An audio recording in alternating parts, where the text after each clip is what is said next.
Hello everyone, welcome back to my another new blog. আজ আমার আর আমার কিছু ফ্রেন্ডের উইক অফ ছিল, তাই হঠাৎ করে প্ল্যানিং করেছিলাম যে মিট করা যাক। আর উইক অফ থাকলে আমার মনটা একটু ঘুরু ঘুরু করে, যেখানে ঘুরতে যাই এই করি ওই করি, এটা একটু করলে ভালো হতো, ওটা করলে ভালো হতো, এখানে গেলে ভালো হতো, এরকম আমার মন হয়ে যায় ওই দিন।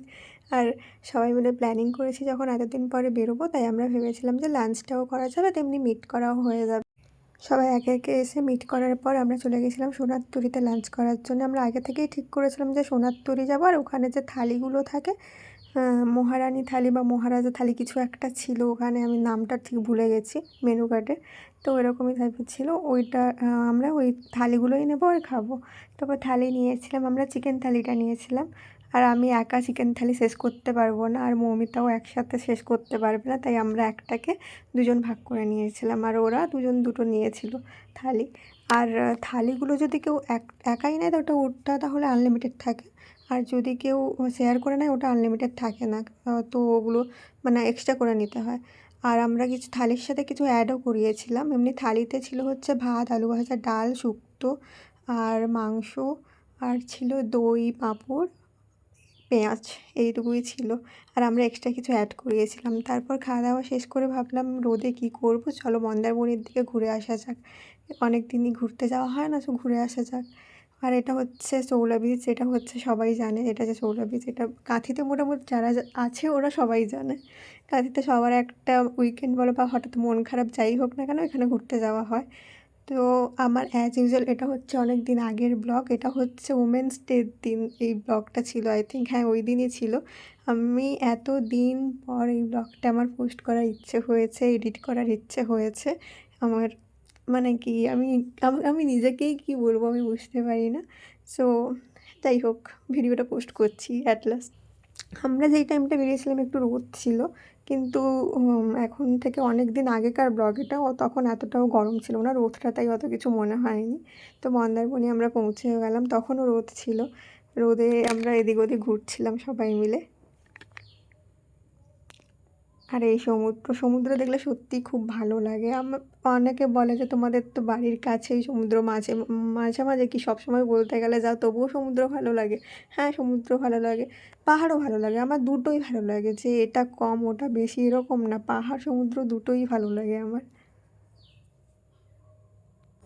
আর এই যে আমার এক মেল বেস্ট ফ্রেন্ড, সে আমাকে কোনো দিনও ভালো করে ছবি, মানে ওর সাথে যখনই বেরোই ভালো করে ছবি তুলতে দেবে না, ভালো করে ভিডিও বানাতে দেবে না। যদিও আমি বানাই ওটাতেও ও ডিস্টার্ব করবে, ছবিটা নষ্ট করবে, ওটা ওর একটা হ্যাবিট হয়ে গেছে। আর ছবি তুলে দিতে বললেও একটা দুটো তুলে দেওয়ার পর বলবে আর ভালো লাগছে না, এরকম টাইপের হয়ে গেছে। আর ওখানে আম মাখা পেয়ারা মাখাগুলো বিক্রি হচ্ছিলো, আম মাখা পেয়ারা মাখা আমরা দুটোই নিয়েছিলাম, দুটোই দারুণ ছিল, কিন্তু প্রাইসটা একটু বেশিই বলছিল। আমরা আম মাখা পেয়ারা মাখা খেয়ে এদিক ওদিক ঘোরাঘুরি করছিলাম, এমনিই ঘোরাঘুরি করছিলাম এদিক ওদিক।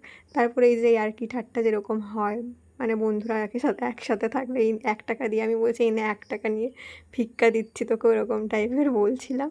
তারপর বলার পর ও, ওইটাকে আমরা মজাই করি ওরকমভাবে, ওটাকে সিরিয়াসলি কোনো কিছু নয়। তারপর ওই মাখা দোকানে গিয়ে আমরা মানে এমনভাবে বলছিলাম পেয়ারাটা এরকম কাটো, এইটা লঙ্কা বেশি দাও, ওটা লঙ্কা কম দাও, ওটাতে নুন বেশি দাও, এরকম করে করে আমরা বলছিলাম।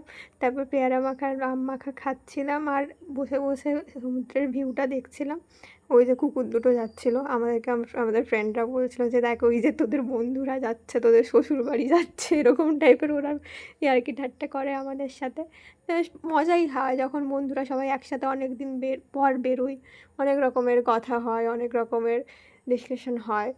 তো আমি আবার লিপিকে ভিডিও কল করছিলাম, দেখ আমরা ঘুরতে এসেছি। আমি একটা জিনিস করি, যখনই কোথাও ঘুরতে যাই ওকে ভিডিও কল করি, দেখ এই দেখ ঘুরতে এসেছি। ও কলকাতায় থাকে, আসতে পারে না আমাদের সাথে সব সময়, মিট করাও হয় না। সো এরকম করে বলছিলাম। তারপর ভিডিও কল করার পর আমরা এদিক ওদিক ঘুরছিলাম, ঘোরার পর তারপর আমরা আবার ফিরে এলাম।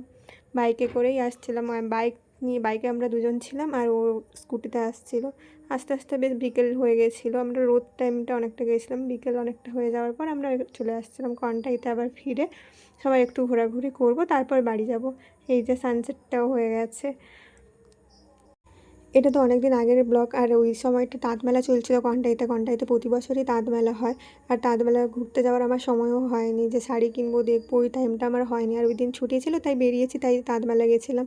তাঁতমেলায় শাড়ি মোটামুটি ভালোই থাকে, পছন্দ হওয়ার মতো থাকে, সবগুলো না, কিছু কিছু শাড়ি পছন্দ হবে সবার, কিন্তু বার্গেনিং করে ঠিকঠাকভাবে আনতে পারলে ভালোই থাকে, কোয়ালিটিও ভালো থাকে মোটামুটি। আমার পছন্দ হয়েছিল কয়েকটা, কিন্তু আমার কাছে এত টাইম ছিল না যে বার্গেনিং করে শাড়ি একটা একটা নেব, তাই আমি একটা শাড়ি বার্গেনিং করে নিয়ে চলে এসেছিলাম বাড়ি। আর এর পরেও যদি পরের বছর যদি কেউ তাঁতমেলা গিয়ে মানে ভালো শাড়ি দেখে পছন্দ হয় তাহলে বার্গেনিং করে আনতে পারেন, এটা আমি অ্যাডভাইস দেবো। খুব ভালো শাড়িই থাকে ওখানে। আমার তো পছন্দ হয়, সবারই মোটামুটি পছন্দ হবে, আমার মনে হয় যে সবারই মোটামুটি একটা নয় একটা শাড়ি তো পছন্দ হবেই। ওখানে যে অনেকগুলো শাড়ির দোকান থাকে, অনেক। তারপর অনেকগুলো শাড়ি দেখার পর এই শাড়িটা আমার পছন্দ হয়েছিল, এই শাড়িটাই আমি নিয়েছি। কোনো দিনও যদি পরি তো আমি ব্লগে শেয়ার করবো, বলেও দেবো যেটা আমি তাঁতমেলা থেকে নিয়েছিলাম। শাড়ির কোয়ালিটিটাও বেশ ভালো ছিল, কাপড়টাও বেশ সফট, আমার তো বেশ পছন্দ হয়েছে। শাড়িটা কেমন সবাই জানিও কমেন্টে। So that's all for today. Bye, দেখা হবে নেক্সট কোনো ব্লগে।